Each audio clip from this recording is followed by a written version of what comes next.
L'Africain est l'ennemi de son propre frère africain. Voyez-vous aujourd'hui, l'AES est devenu le premier ennemi principal de d'autres populations, de d'autres pays africains. Oui.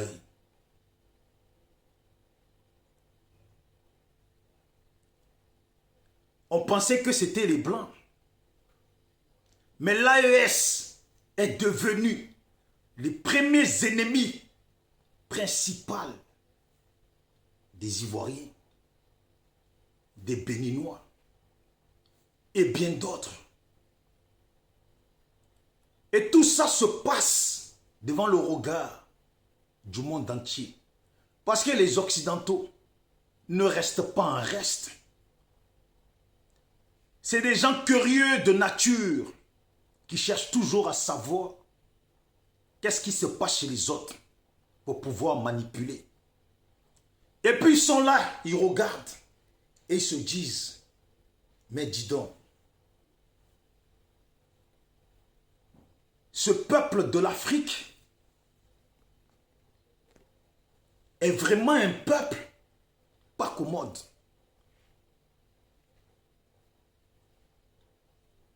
Eux, ils pensaient qu'avec tout ce qui s'est passé, tout ce qu'ils ont fait sur les Africains, ils étaient les premiers ennemis des Africains.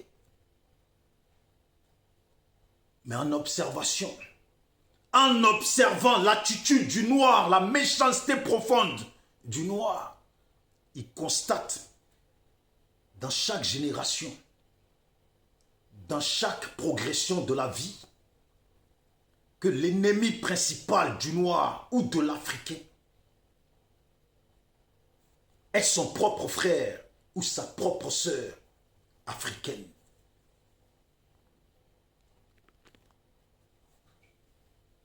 Oui.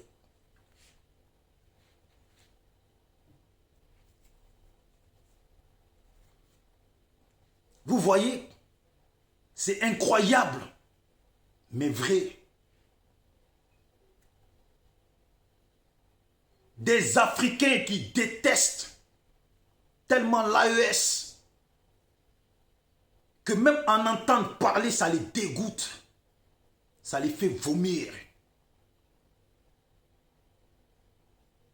Vous les entendez même dire, ça serait bien que le Mali soit divisé, que ça devienne deux Mali, que le Burkina soit divisé, que ça devienne deux Burkina, que même ces pays soient rasés, que les populations, s'ils sont dans la faim, qui se taisent et puis mangent la terre. Façon de parler des vertes et des pas mûres. Non, l'Africain est impressionnant.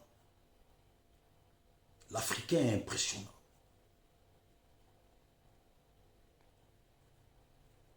L'Africain est impressionnant.